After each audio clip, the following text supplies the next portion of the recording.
Right, I'm joined by Jamie Carragher to talk about the sort of issues facing Jurgen Klopp as a man who's got a little bit of expertise when it comes to playing in Premier League defences. Supposedly, yeah. Well, no, absolutely, unequivocally. I think there's more issues there than people are maybe talking about. The focus has been so much on midfield, and undoubtedly, if the money's getting spent, I'd say the lion's share probably does need to go on the midfield.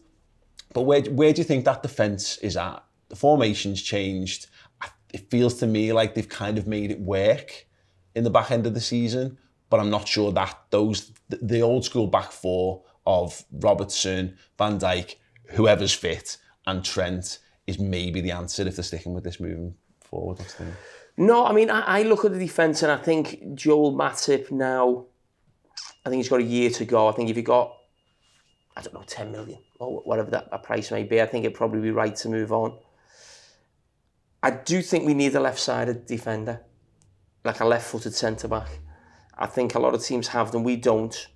And Van Dijk's fine on the left. But even Van Dijk, even though he's such a great passer of the ball and he switches play amazing, when you actually watch us play, a lot of the time the ball's getting switched across the back four. When it comes to Virgil, as it would do with any right-footed centre-back on the left, a lot of the time it goes back rather than stepping in. Yeah. So a lot of the time at Liverpool, whether it's Kanate or Matip mainly, on that right side, they haven't got the long switch that Virgil's got. So what they do is they step in and go on a little. Matip's brilliant at it, but Virgil never does it on his side because he's on his weak foot. So I think having a left-sided player, whether Virgil was out or Virgil could play on the right at times, will just add something to step in at different times. So I think if we're bringing a centre-back in, I'd like to see them have a left foot. Does that maybe give you a dual option for the Robertson position as well? Yes, because I think rather than getting a left-back, because I don't think we will, I think Tsimikas will stay.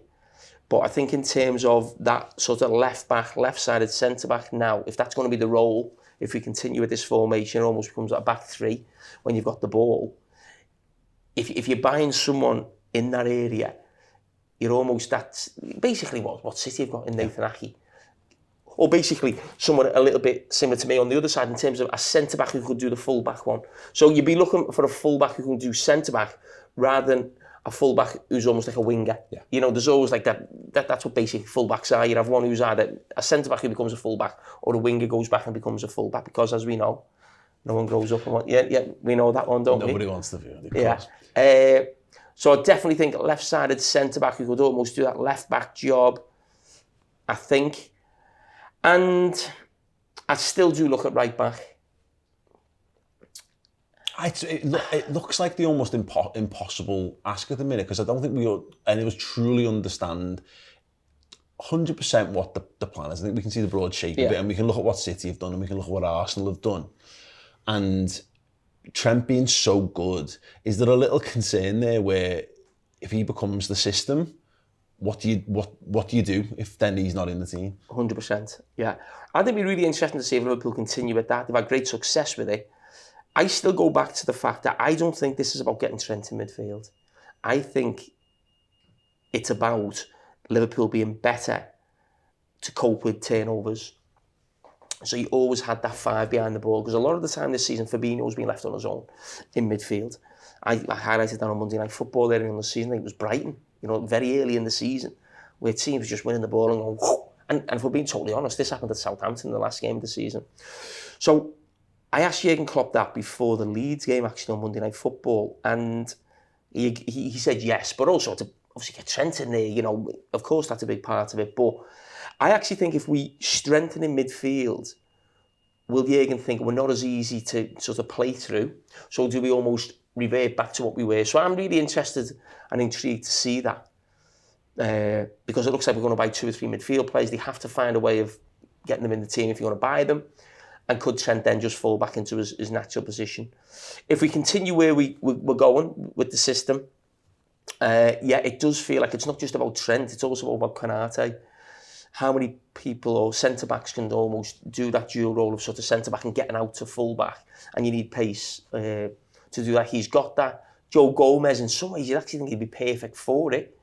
Really, that sort of right-back, centre-back position. So he should be able to cope when he gets dragged out wide.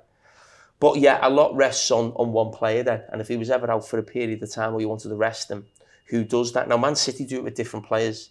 They do, Rico Lewis has done it in the past. On the Rico Lewis thing, actually, just to jump in, if you don't mind, is he more the other way?